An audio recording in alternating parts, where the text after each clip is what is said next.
ನಮಸ್ತೆ.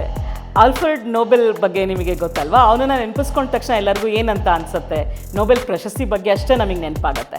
ಆದರೆ ಆ ವ್ಯಕ್ತಿ ಆ ಪ್ರಶಸ್ತಿ ಕೊಡೋಕ್ಕೂ ಮುಂಚೆ ಅವರ ಕೆಲಸ ಏನಾಗಿತ್ತು ಅಂತ ಹೇಳಿದ್ರೆ, ಒಂದು ಪ್ರಪಂಚಕ್ಕೆ ಸ್ಫೋಟ ವಸ್ತುಗಳನ್ನು ಕೊಟ್ಟಿದ್ದಂಥದ್ದು, ಅಂದರೆ ಆಟಮ್ ಬಾಂಬ್ಗಳನ್ನು ಕೊಟ್ಟಂಥ ವ್ಯಕ್ತಿ ಆಲ್ಫ್ರೆಡ್ ನೊಬೆಲ್.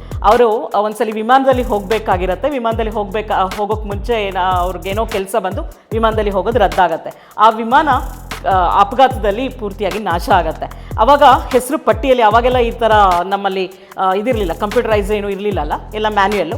ಸೊ ಹೆಸರು ಬಂದಾಗ ಆಲ್ಫ್ರೆಡ್ ನೊಬೆಲ್ ಅದರಲ್ಲಿ ಇದ್ದಾರೆ, ವಿಮಾನದಲ್ಲಿದ್ದಾರೆ ಅಂತ ಗೊತ್ತಾಗತ್ತೆ. ಸೊ ಪೇಪರ್ನಲ್ಲಿ ಏನಂತ ಬರುತ್ತೆ, the merchant of death is death ಅಂತ ಬರುತ್ತೆ.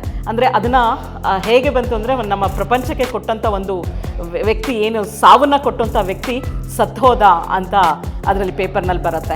ಆದರೆ ಅವ್ನು ಸತ್ತೋಗಿರಲ್ಲ. ಯಾವಾಗ ಆ ಪೇಪರ್ನ ಆಲ್ಫ್ರೆಡ್ ನೊಬೆಲ್ ನೋಡ್ತಾರೆ, ಅವಾಗ ಅವ್ರಿಗೆ ಅನಿಸುತ್ತೆ, ನಾನು ಎಂಥ ಕೆಲಸ ಮಾಡಿದ್ದೇನೆ, ಈ ಪ್ರಪಂಚದವ್ರು ನನ್ನನ್ನು ಹೇಗೆ ನೆನಪಿಸ್ಕೋತಾ ಇದ್ದಾರೆ ಅಂತ ಅಂದ್ಕೊಂಡು ತಕ್ಷಣದಲ್ಲಿ ಅವರ ಮನಸ್ಥಿತಿಯನ್ನು ಚೇಂಜ್ ಮಾಡಿ ಅದರಲ್ಲಿ ಬಂದಂಥ ಎಲ್ಲ ಹಣವನ್ನು ಒಂದು ಸಂಸ್ಥೆ ಮಾಡಿ ನೊಬೆಲ್ ಪ್ರಶಸ್ತಿಯನ್ನು ಕೊಡಲಿಕ್ಕೆ, ಹೆಚ್ಚು ಅಂತಾರಾಷ್ಟ್ರೀಯ ಮಟ್ಟದಲ್ಲಿ ಏನೆಲ್ಲ ಕೆಲಸವನ್ನು ಮಾಡ್ತಾರೆ ಆ ಒಂದು ಸಾಧಕರಿಗೆ ಈ ಒಂದು ಪ್ರಶಸ್ತಿಯನ್ನು ಕೊಡಲಿಕ್ಕೆ ಕೊಟ್ಟಂಥ ಒಂದು ಸಂಸ್ಥೆಯನ್ನು ನಿರ್ಮಾಣ ಮಾಡ್ತಾರೆ. ಸೊ ಈಗ ನಾವು ಅವ್ರನ್ನ ಮರ್ಚೆಂಟ್ ಆಫ್ ಡೆತ್ ಅಂತ ನೆನಪಿಸ್ಕೊಳ್ಳಲ್ಲ, ಅವ್ರನ್ನ ನೊಬೆಲ್ ಪ್ರಶಸ್ತಿ ಕೊಟ್ಟಂಥ ಶ್ರೇಷ್ಠ ವ್ಯಕ್ತಿ ಅಂತ ನೆನಪಿಸ್ಕೊಳ್ತೀವಿ.